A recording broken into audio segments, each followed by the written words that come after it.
Anderstorp accueille le Grand Prix de Suède. Deux pilotes se doivent de réagir, Rothman et Andretti. Pour ce dernier, cela semble bien parti puisqu'il réalise de nouveau la pole, surclassant ses adversaires, même si on ne retrouve pas les écarts constatés en Belgique.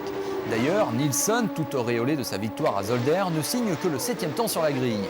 La surprise vient des Brabham Alfa Romeo, très efficace alors que la FIT est inquiet.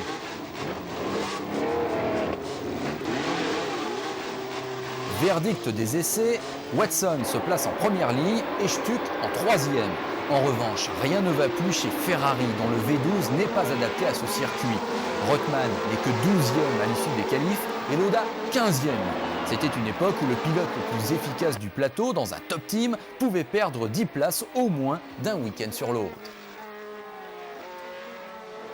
Tout est en place pour un beau Grand Prix, même si on s'attend à une victoire d'Andretti. Celui-ci mène d'ailleurs les premiers tours avec déjà quelques longueurs d'avance. À ce moment-là, on remarquera que Jacques Laffite n'apparaît qu'en 11e position, juste devant Lauda.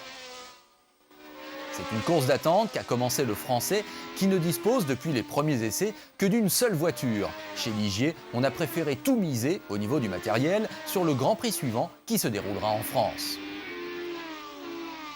Devant, Andretti continue sa ronde infernale. Nielsen est devant, mais n'est pas dans le même tour. Il n'y a guère que Watson et Scheckter derrière pour garder un faible espoir.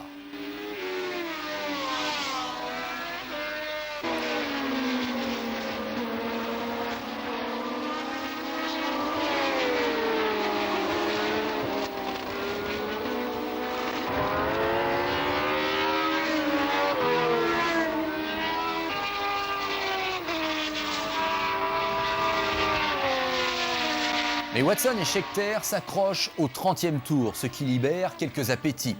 Et c'est alors que Laffite se met en évidence, rattrapant et doublant 1 à 1 tous ses adversaires.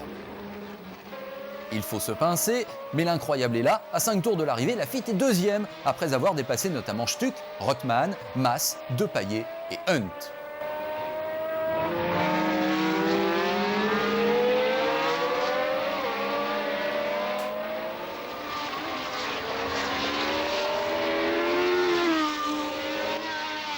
Soudain, à 4 tours du but, la Lotus d'Andretti s'engouffre dans les stands pour un bref ravitaillement. C'était cela ou la panne d'essence. Et voilà comment la Ligier Matra se retrouve en tête.